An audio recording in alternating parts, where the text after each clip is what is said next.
打开。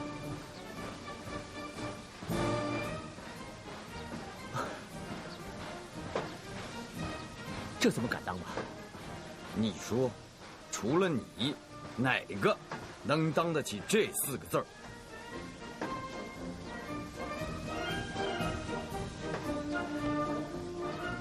我告诉你，早知道你这个宪政大师要回来，大清还派什么武大臣出洋考察呀？哎，西子，你的宪政报告都写出来了？写了3篇，可被卓如扣在了日本。啊？这是为何呀？是端方大人，他派人秘密找到卓如，说武大臣的考察报告还是由我和卓如来写。哈，他们倒是省心省大发。西子，我直隶成立了宪政研究院，就等着你来主持了。请，西子，请，请来。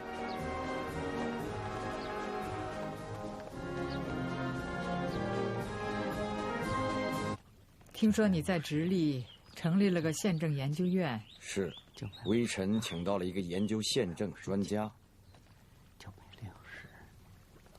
是康有为啊，还是梁启超啊？微臣岂敢，他叫杨度。那就把你那个宪政研究院迁到北京来，办到朝廷里来。太后圣明。武大臣走了快1年了吧？听说他们考察了26个国家，100多个城市，够辛苦的。他们走的地方，有那孙文要建立的共和国，有咱们要仿照的立宪国。这几天我是思来想去，你说这2个国家都有什么分别？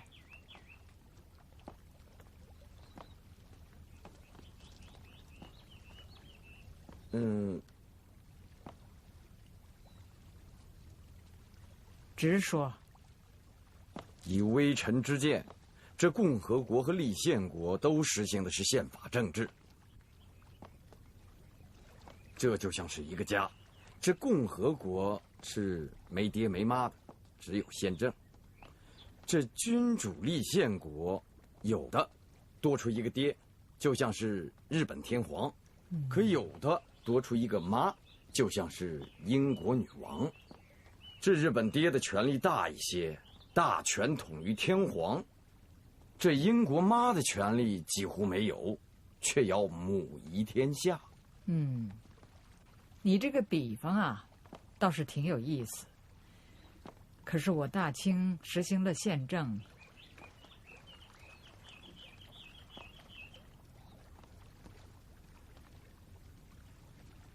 你说我是当爹呢，还是当妈呀？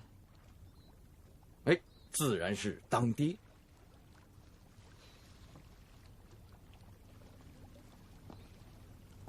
哟，这到了皇上住的地界了。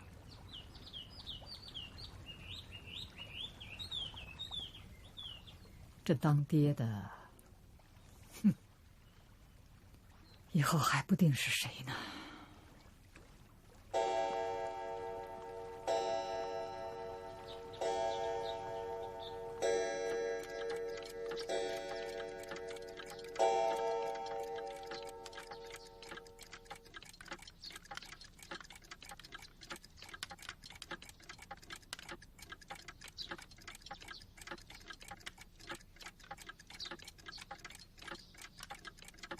老佛爷驾到！儿臣给亲爸爸请安。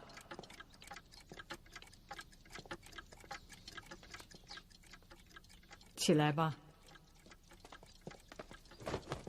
微臣叩见皇上。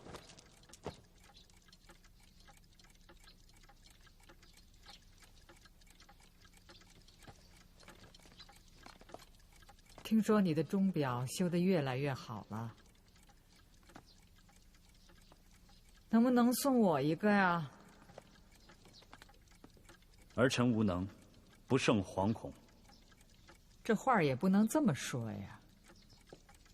皇上嘛，就说是君主立宪国，一个国家一个，算起来也很不少了。能修钟表的皇上吗？满世界也就只有你一个。不过嘛，皇上还是要注意自己的身子骨，不然老是吐血，那就是神仙也救不了你了。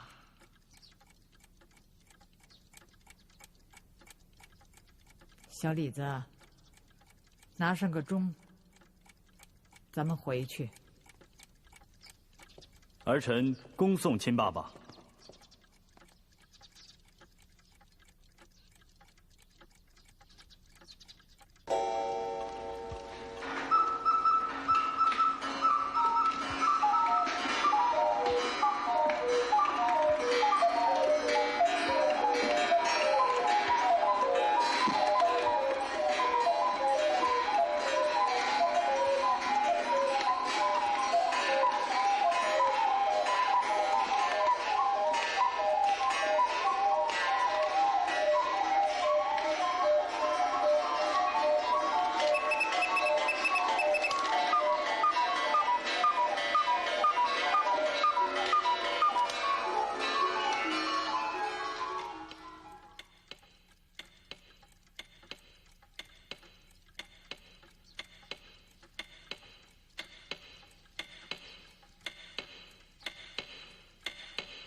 皇上，这是怎么话说的呢？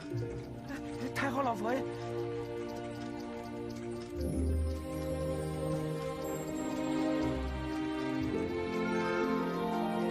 微臣告退。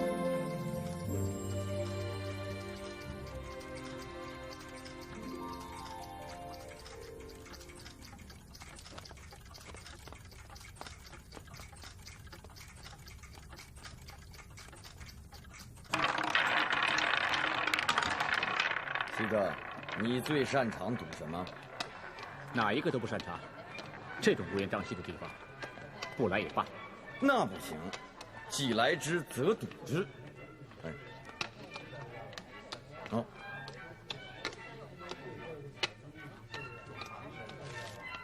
玩这个没什么技巧，只管往上压就是。西子，大人，还是您来吧。好。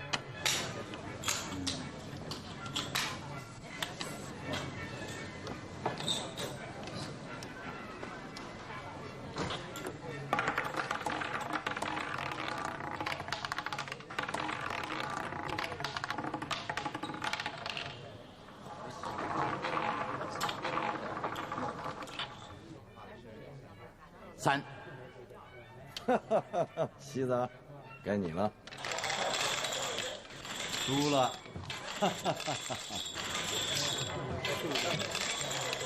我是不赌的。那怎么能行啊？你得把刚才输了的给赢回来。啊，这样，咱们俩一人一半啊。这一半是你的。买定，离手。西子，西子，你说是压单呢？压双。压双，好。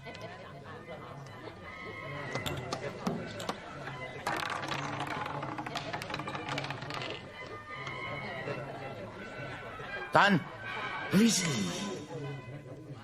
哈哈哈哈哈哈！西子，咱再赌最后一把，全把它压进去。好，好。你说压哪？压单还是还是压双。压双，好，听你的。离手。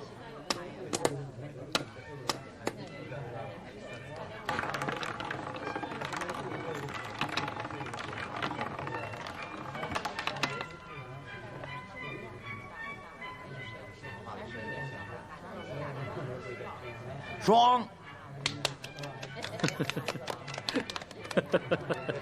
哈哈哈哈哈！西子，这些全是你的。哈哈哈哈哈！大人，这是您的银子。拿着。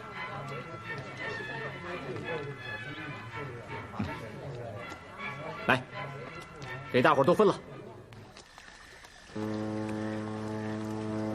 啊，整天公务缠身，西子，亏了你回来了。不然呢，哪有这样的闲情啊？我回国不是来陪你玩的。哈哈哈！你可真是个性情中人。宪政研究院要搬到北京了，明天武大臣也回来了，太后肯定要召见。西子，大清就要立宪，那倒值得庆贺一下。武大臣回来会奏请立宪，你说他们会奏请用几年的时间预备立宪呢？立宪还要预备吗？哦，我得领着宪政院的研究员们制定一部宪法。啊，那要花点时间。可只要有了宪法，照着办就行，预备期不会太长。你的意思，武大臣会提请立即立宪？差不多。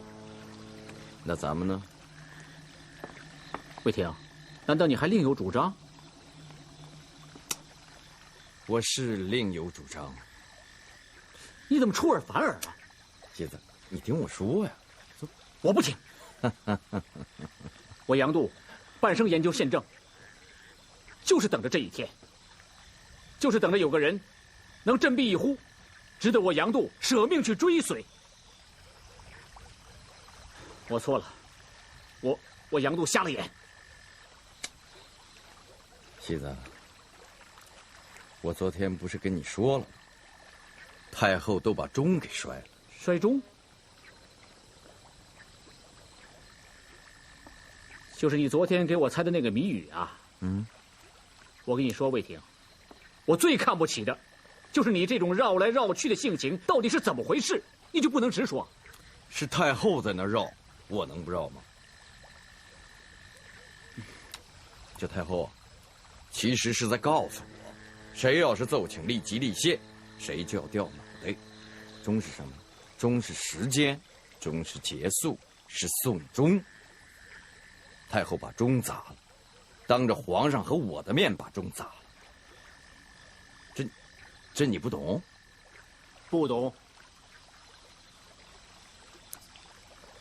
这生老病死本是天意，可太后终于明白了，皇上这是跟他熬时间呢。皇上年轻，才34岁，太后呢71岁，他无论如何也熬不过皇上。可这话又不能明说，所以他才衰中示意。太后死在皇上前面，那是定然的事情，年龄不饶人嘛。哼，你呀，是啊，这本来是没什么，人死了还怕什么呢？可太后忽然念及立宪，倘若立即立宪，太后权力就会削弱，她就约制不了皇上。皇上一旦复辟，你想想，太后还有好日子过吗？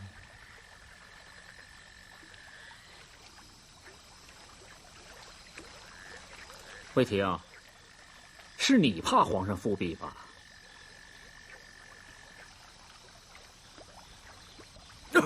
啊，我刚才是说，不错，西子。你这话，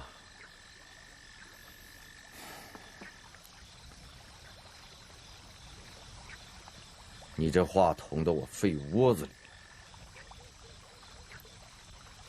我是怕皇上复辟，比太后还怕。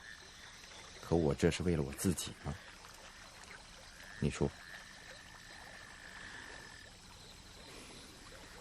魏廷啊，我是恨不得，我是说，国家如果不能在我们这一代实现宪政，我们就是历史的罪人。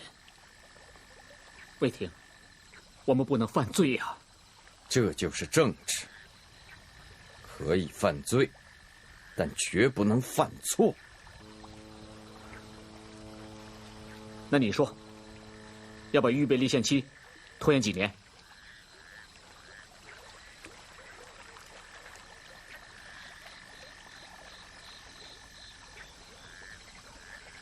西子，咱再赌他一把。赌徒可是输得多，赢得少啊。那你说刚才在赌场，咱们输了几回啊？2回啊。不错。那赢几把？只赢了1把。那是输得多呢，还是赢得多？到头来还是赢得多一些。哎，这就是赌徒。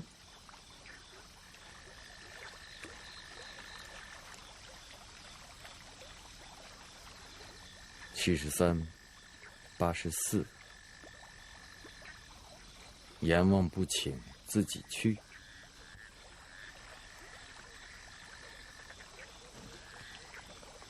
可他能活到73吗？没准儿。可是要活到84，恐怕连他自己都觉得难吧。立宪的预备期限就堵在太后的生死期内，在这个期限内，太后还活着，还能独断乾纲。只要太后高高兴兴，预备立宪的一切事情都能顺利进行。实际上，也耽误不了什么大事情。只有一个人高兴，一个国家才会高兴，这是什么事儿嘛？西子，这就是咱们的国呀。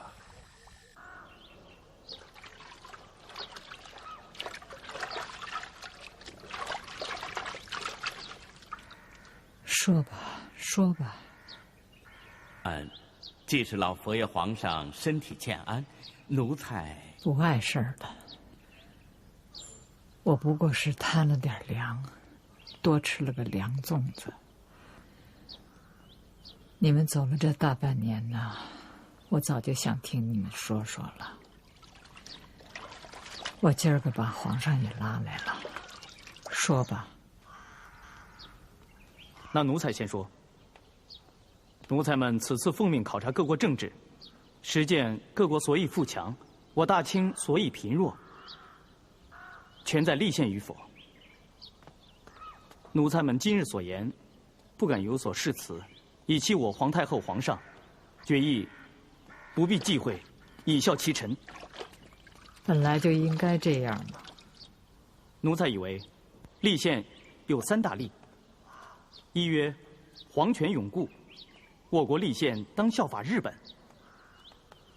保证君主神圣不可侵犯，君主不负行政责任，而由内阁代负之。即使偶然行政失宜，会有议会反对政府之事，甚至政府被议院弹劾，最多不过政府各大臣辞职，另立一新政府而已。故而，所谓立宪，乃宰相之位旦夕可迁，君主之位万事不移。这一条不错。2曰外患渐轻。当今外国常欺负我大清，故乃我国长期积弱而然。但我国在列强眼中，是一个很特别的专制政体，也使列强认定我乃半开化之国，故不以同等之国相待。一旦改行宪政，则鄙视我者转而敬视于我，便其侵略之政策为和平之邦交。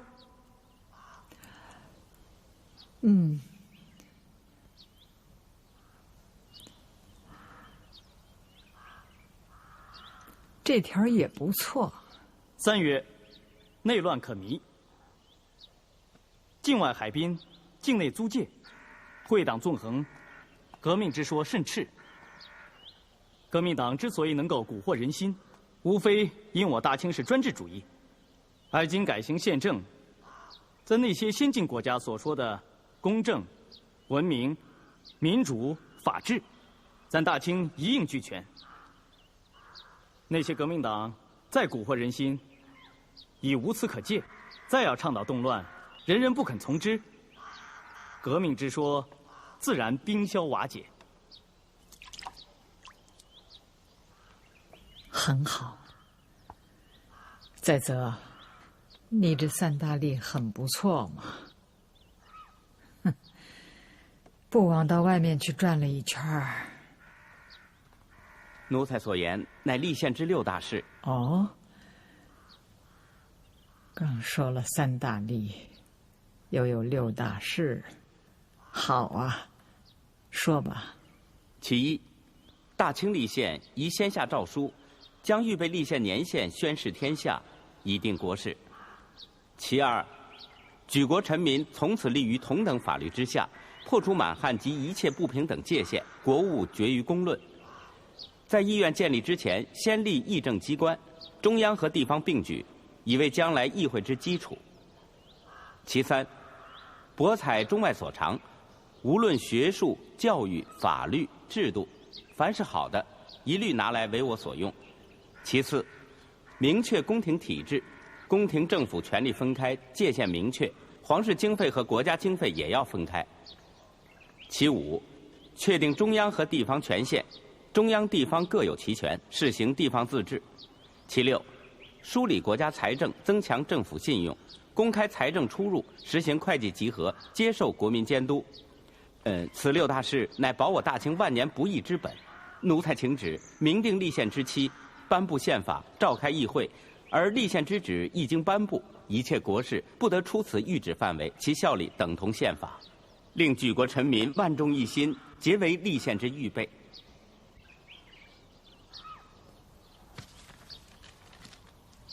皇上，你看呢？这是什么方子？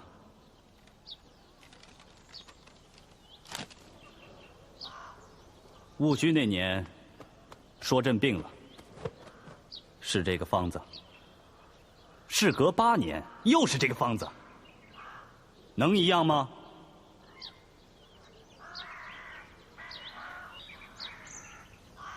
皇上说什么呢？亲爸爸说了算。这事儿太大，不能我一个人说了算。就说这立宪预备期以几年为好，还是得大伙儿说了算。奴才以为预备2年就够了。奴才以为2年过于仓促，应该4年。你们说呢？微臣以为，至少需要12年。要那么长时间吗？必须这么长。立宪的准备工作，制定新官制，至少需要1年。全民动员，普选议会议员，至少也要1年。就是要盖一个国会大厦，最少也要2年的时间。制定一部完善的宪法，别的立宪国也都要用数年的时间。这些都要有条不紊地准备就绪，才能真正的实行宪政。段大人，我听说俄国就是因为立宪预备期太短而骤然实行宪政，至今动乱不已。您这都去了俄国，情况是不是这样？袁大人说的没错。可是今儿个我大清立宪是前所未有，要做就要做好。立宪预备期过长，人家会说咱们没有诚心。可立宪预备期过短，又犯了戊戌那年过于操切的毛病。总要长记性嘛。我看袁世凯说的12年预备立宪期，不长不短，正合适。他上的预备立宪手改新官制的折子我也看了，那才叫老成谋国。可有些个事儿嘛，一匡，奴才在。禁止女人缠足，我说了多年了，至今也没个着落。我看有些个事儿啊，不强行是不行的。颁诏下去，今后再发现女人缠足，就惩罚他家里的男人。奴才领旨。立宪预备期就这么定了吧，以后的事情要紧着办，不可瞻前顾后，误了国家的大局。这个事儿呢，要让全世界都知道。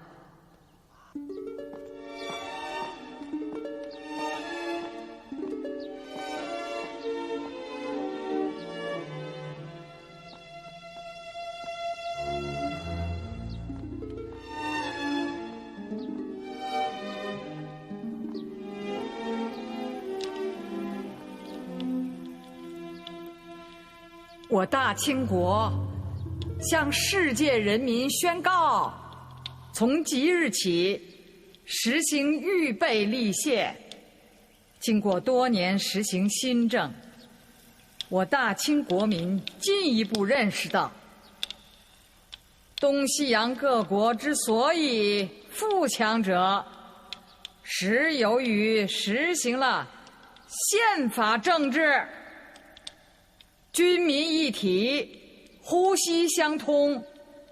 时处今日，我大清唯有及时详细真和，仿行宪政，大权统于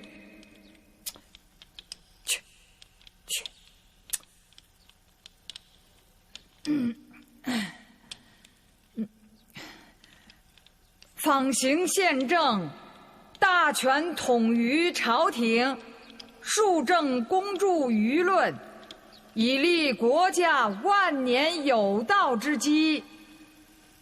但目前规制未备，民智未开，若操切从事，徒是空文，何以对国民而招大信？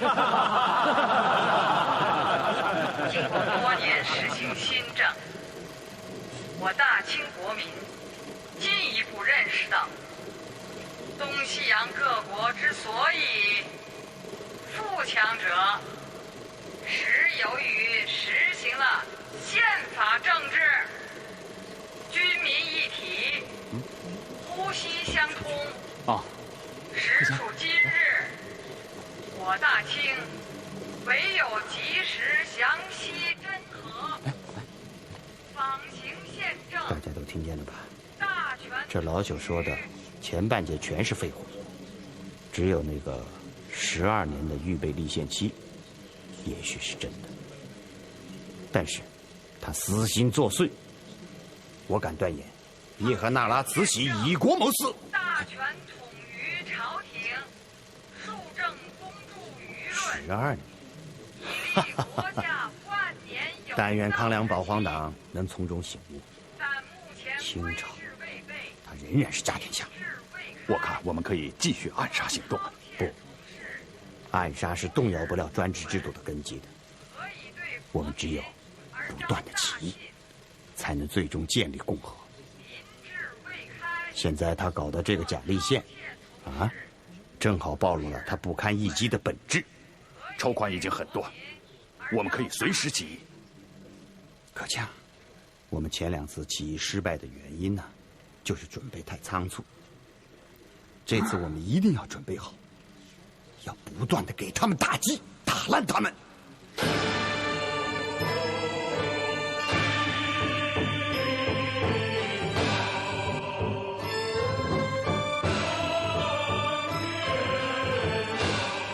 王爷请安。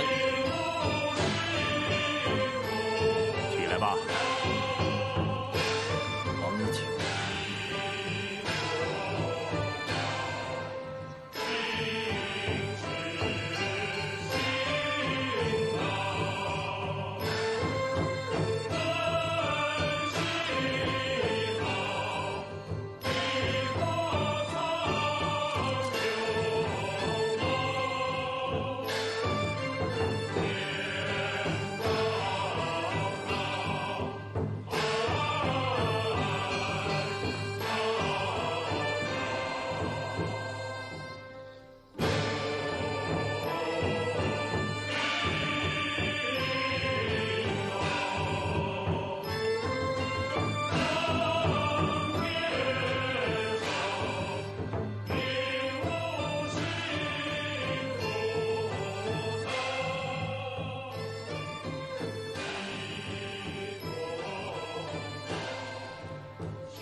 王爷，军机处和6部衙门，恐怕要全部裁撤。啊，放那儿。礼不可废呀。礼部原是掌管礼仪和教育的，这新官制以后，宫廷与政府分离，政府用不着再搞那套虚礼，就剩下宫里边那些个祭天、祭祖宗的事情。弄个典礼秘书处也就行了，所以礼部也就没用了。吏部、户部、礼部、兵部、刑部，还有工部，不能都没有了。不是没了，而是换新。新官制认法不认人，刑部自然是改为法部。财政出入就要设立度支部，还有兵部。恐怕会分为海军和陆军2部。大清的陆军，实际上就是你的北洋军。你愿意合并到陆军吗？你能够放着实的直隶总督不当，去当那个虚的陆军总长？新官制以后，这军机处就废了，要成立责任内阁。军机废了，哎，别人不说，我干什么去啊？王爷自然是内阁总理，比领班军机的权力可大多了。以往这军机处啊，6个人，办事颇多掣肘。今后这内阁总理一正一副，王爷行政，正好是独断朝纲。好好，韦霆啊。我看这个副总理啊，非你莫属。内阁官员的任命，总理说了算。虽说是仿日本体制，上报太后审批即可。世凯当不当这个副总理，王爷说了算。当的，当的。不过这旧庙拆得稀里哗啦的，老佛爷能准吗？这新事新办。新官制要的都是懂专业的新人，各部的老人也只好委屈一下喽。那怎么成啊？好几万的老和尚，你都往哪儿放啊？废科举的时候，那些个老举人也遇到过这样的事情，还不是太后一道懿旨，他们就到京师的大学堂学新学去了。那些个文人学士啊，好办。如今呢，拆庙送和尚，要对付的是那些个官员，没有一个省油的灯。新官制既是下决心要搞，就只能顾一头了。再说了，这立宪诏书中，别的不讲，专讲厘定新官制，让全世界都知道，这意思还不明白吗，王爷？太后是要大刀阔斧的搞出样来。戊戌那年，皇上发了240道诏书，哎，哪一件办成了？啊？哈哈，不提这个，不提这个。哎，我那个犬子载镇，他能干什么呀？早就为王爷想好了，农工商部。他能干得了吗？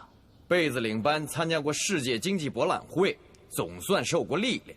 再说，既然是换新，这辈子也算是新人嘛。来天津前，老佛爷跟我说了，他说，既是搞真的，就要换新的。你猜老佛爷还说什么了？他说呀，这新官制啊，外省的督府要来个人帮着你主持。要袁世凯来，他最懂我的心思。好，各位大人，对不住啊！来晚了。